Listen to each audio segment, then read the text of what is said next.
Hello everyone, it's Jean from the Inky Owl Studio. Welcome to my channel. So happy you could stop by today. I am going to start a new project, and this is going to be a guest design team project for Victoria Designs. And it is their vintage Mega Bird kit. And it is huge. I mean, I have not counted the pages, but it wouldn't surprise me if it was over 40 pages. And it's just as beautiful. It has this lovely collaged pages, and you get a nice variety of, places for writing, plus collaging. On the other side, has a lot of pinks and minty greens, and you get some plain pages. You need those. Here is some more pattern pages that you get in there, and all are very, very nice. And then a little bit of blue here I see. Really like this graph up there. And then you get a whole bunch of ephemera to go with it, and this is just one of several pages. I've got some that I've cut out, and you'll see them as we go along. All the ephemera that goes with it, that will go very nicely with any bird. Any kind of a bird themed journal you might be doing, so you'll get a lot of mileage out of these. I don't believe this will be all available until after June 18th, but just giving you the sneak peek on what is coming in her shop. And I have my ugly mat out today because I'm going to be doing some cutting as far as making the pages. And I am doing a new thing. I am doing a voiceover and kind of speeding up my process and talking about it. And hopefully that'll be nicer for you, that you can see more in less time. Hey, we all like that, what don't we? But as part of the introduction, just want to tell you, I'm going to be using packaging. I'm going to be repurposing boxes, food boxes. And I have a lot of cereal boxes, and that's mainly what I'll be using. But I also had, some boxes that had the rice came in, and oh, I laid something wet there. That rice came in, and any kind of food packaging box. I like to get the nice ones that are, fairly heavy. There is some packaging that's kind of thin that will be really good for tags, but for the pages themselves, I wanted something that was pretty firm, and cereal boxes are really quite perfect for that. So I'll be using that. And I also pulled out some packaging that when I buy paper, or like on the back of your scrapbook pad, paper pad, there'll be this sometimes a little piece of cardboard that is put in there to keep things straight and nice. So I've robbed a few of those that I will be using down the road for other things. And let me just see here. Of course, you're going to need your scrapbook paper, and you're going to need, or I'm going to be using, both a glue stick and a liquid or a wet glue, which is going to be glitter glue in this instance. And then if you want to ink it, you'll need your distress ink. You will need you won't need this. You can use scissors, but it is much easier, I think, on my hands and accuracy wise to use a knife, a craft knife, and a ruler. Of course, you'll need a ruler to guide your knife down. And let's see, yep, I think that's it. More things may pop up as I go along. And of course, your rings. I think at this point I'm going to use rings to bind the pages, but I might use ribbon down the road. I don't know for sure, but these are, I don't think they're called split rings. There's another name for them, but they open up and close. And what the beauty about a ring bound journal is, of course, you can add pages, you can take pages out, you can rearrange them. That's kind of the beauty of a ring bound journal. So hopefully this will be an interest to you, and we will get started then with the actual assembling of it together. I am going to be making 3 templates. The first one is going to be the size of my page, 5.5 by 7.5 inches. The second template is going to be a 1/2 inch all the way around larger, so it'll be 6.5 by 8.5 in the end. I could have just cut that kind of a piece, but I'm measuring it out. You can use scissors, but I'm going to be using a craft knife for that. The second piece, or the third template is going to be just a little bit smaller than my page, 5.25 by 7.25. And I just did this on a scrap piece of paper. I'm going to lay that inside the 6.5 by 8.5 template. In the middle, eye it up a little bit there and trace around it. You'll need to trace around it if you're going to be using scissors. But if you're going to be using the craft knife, all you really have to do is just mark the edges, the corners a little bit, so that you can lay down your ruler and cut them out.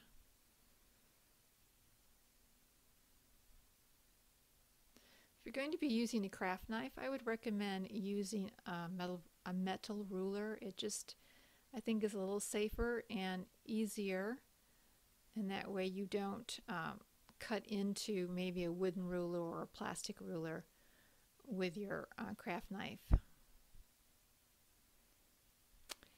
Alright, so essentially what we have done here is we've made a window inside this larger template. We will use the whole template for one page and the inside of that template for another page. But I'll show you what I mean as we go along. I'm going to now cut out my packaging, and I'm using a large cereal box here, and I'm able to get 2 out of one side, but probably most of the time you're only going to get one page. I'm going to even up the 2 edges there. I think it'll just be easier than putting down my template, because I cut this out with scissors beforehand. And just marking around the edges so that I can cut out this page. Make sure that you save all of the ends and everything, the scraps that you get from your cereal boxes, because we can use them for pockets and such later on. I cut out several pages to begin with, but you can always cut out more and add them. I was going to angle the edges, but it just was too much fussy work, so I'm just going to use the square shape. Decide on what you want to put on one side, and you are going to cut out, and I'm using it usually for the collage paper, but I'm using this little window to decide where I want that page to fit and what I want it to look like. Then for the other side, I'm going to use a more plain paper, and I'm going to cut out around the outside of that template. And again, you can just cut out multiple papers that are 6.5 by 8.5 as well. If you're working with 12 by 12 paper, these templates are really handy. I do not like the edge to show in my cardboard. Oh, yep, and then I also make sure that your paper doesn't have the images bleed through. We're going to glue with a stick glue on the inside, but I don't trust stick glue. I'm going to be putting a little bit of glitter glue around the edges. I don't think that stick glue does very well with the edges all the time. And I'm going to put this right in the middle of that. And what I want to do is I want to wrap the pages around so that you don't see that cardboard edge. There's two ways you can do this. The first way is just to put down the corner, glue it, and then fold in the two sides. But the way that I like to do is just cut an angled piece off, miter it off, and then have a little bit past that corner. It's better if you fold all the edges and cut off all four corners at once, which I did not do here. And then put glue right along the edge of the paper and glue it down over. Kind of work that little corner down. And as you can see, I should have done all four at once instead of, I guess I was in a hurry. And make sure you just glue along the edges all the way around there. And this way you have a nice wrapped piece. I think it gives stability to the page. And I think it looks more professional in the end. Okay, and then I always kind of tap down the corners to kind of get those little pieces bended over nicely. Now for the other side, I want to put on my decorative piece. And I'm going to be using that frame to decide, you know, how do I want, what do I want inside that frame? And this is really handy, like I said, if you have 12 by 12 paper especially, but it's also very handy even in the 8.5 by 11, kind of get exactly the look you want, where you want it. And so you're going to trace on the inside for this second side of the page. And when I cut it, I try to cut just on the other side of that penciled line or exactly on it. As you can see, there's that little penciled line there, just so that I don't, you know, put that inside, so you can't see it when you get done cutting it down. And so that's what I am doing there. And now, when you oh, and I distress around it. If that's what you like to do, I am going to distress around it a little bit.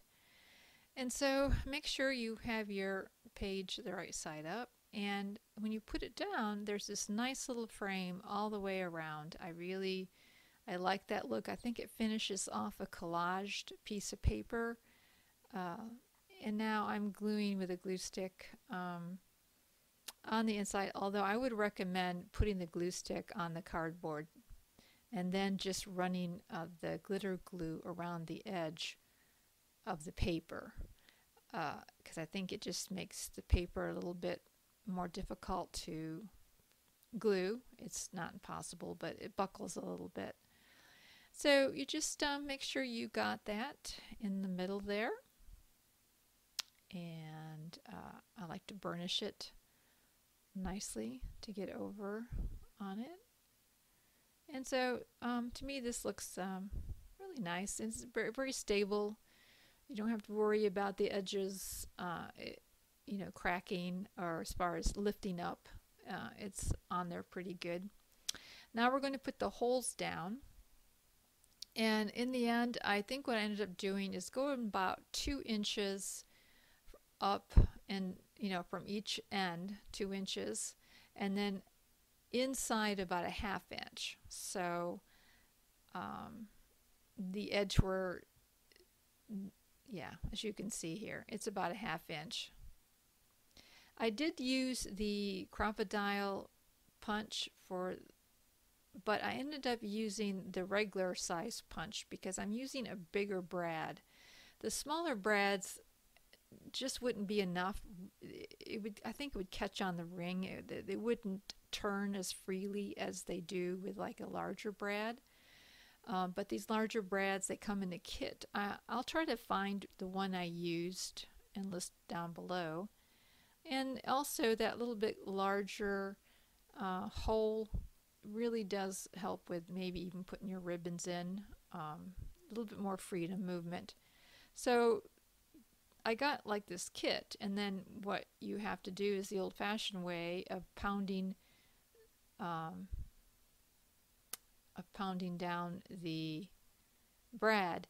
But I decided not to do that yet because I don't know exactly what I'm going to do for the cover, because I'm only going to put the brads on the cover. So to reinforce the holes on the inside of the journal, you can use either just plain reinforcements that you can get like at the dollar store and ink over them, or you can get like scrap pieces of scrapbook paper. Double-sided scrapbook paper is really heavy enough. This is a print that I had from the kit, a page from the kit. And I got a 1/2-inch punch.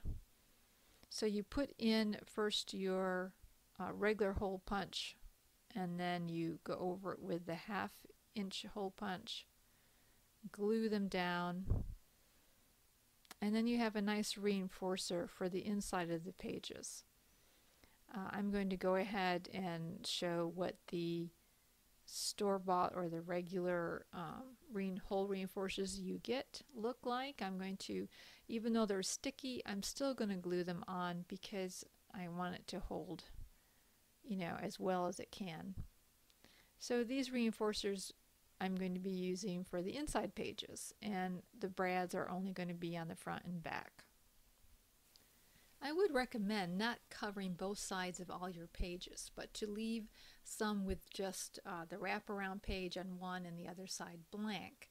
And the reason being that if we want to attach some kind of flip, perhaps some junk mail envelopes, we are able to glue that in there, and we can cover up that envelope with either distressing ink, that white envelope with distressing ink, or we can use scrap of the matching paper. Another way that we can also work with this is to put the flap behind the decorative or the second side paper, whatever you choose to put there, and we can make a flip this way. So in the end, I just would recommend that you don't cover both sides of all the pages. So I really hope you enjoyed this voiceover, and let me know. And it's a work in progress, and we will come back with a second part later. Bye!